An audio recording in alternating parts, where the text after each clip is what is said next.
Salam sejahtera. Singapura dan Malaysia memperdalam kerjasama dalam penguatkuasaan anti dadah dan kesihatan serta mengemaskini perancangan pengangkutan rentas sempadan di antara kedua-dua negara.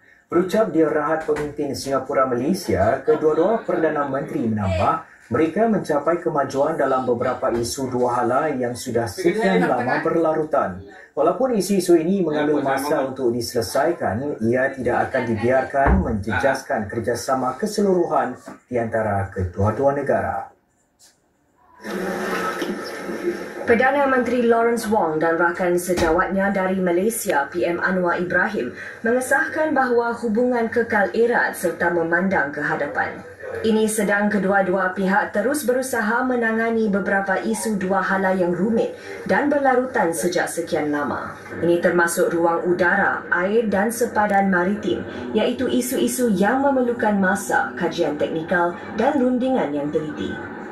All of these outstanding bilateral issues are complex issues. There are differences in views and they are not easy to resolve. But as good neighbours, we will continue engaging in good faith.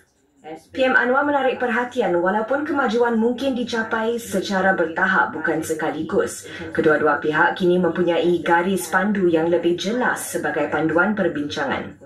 At least for now, for the first time, we have got the parameters clear.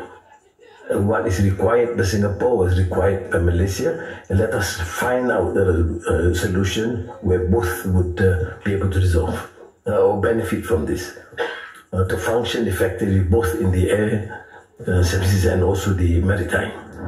Mengenai isu air, PM Wong menekankan walaupun ia bukan satu keutamaan buat masa ini, permintaan yang meningkat dan keadaan cuaca ekstrim menjadikan keperluan daya tahan pada jangka panjang semakin penting. Malaysia menyatakan ia terbuka kepada cadangan untuk meningkatkan keupayaan dan menjaga mutu air di Johor.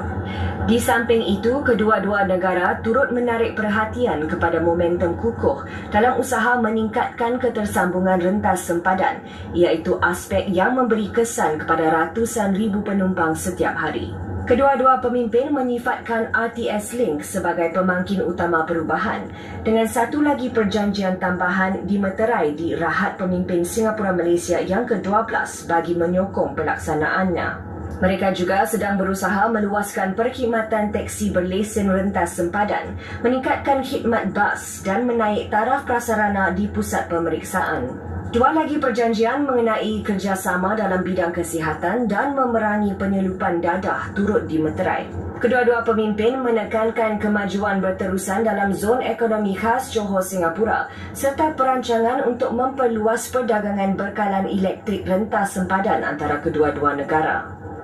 Ketika Singapura dan Malaysia merayakan 60 tahun hubungan diplomatik, kedua-dua Perdana Menteri sepakat Rahat ke-12 ini mengukuhkan hubungan erat tersebut serta kepentingan untuk memastikan kerjasama terus berada di landasan yang tepat dan berpandangan jauh. Afifah Arifin, Berita Media Corp. Hakim Mahkamah Tinggi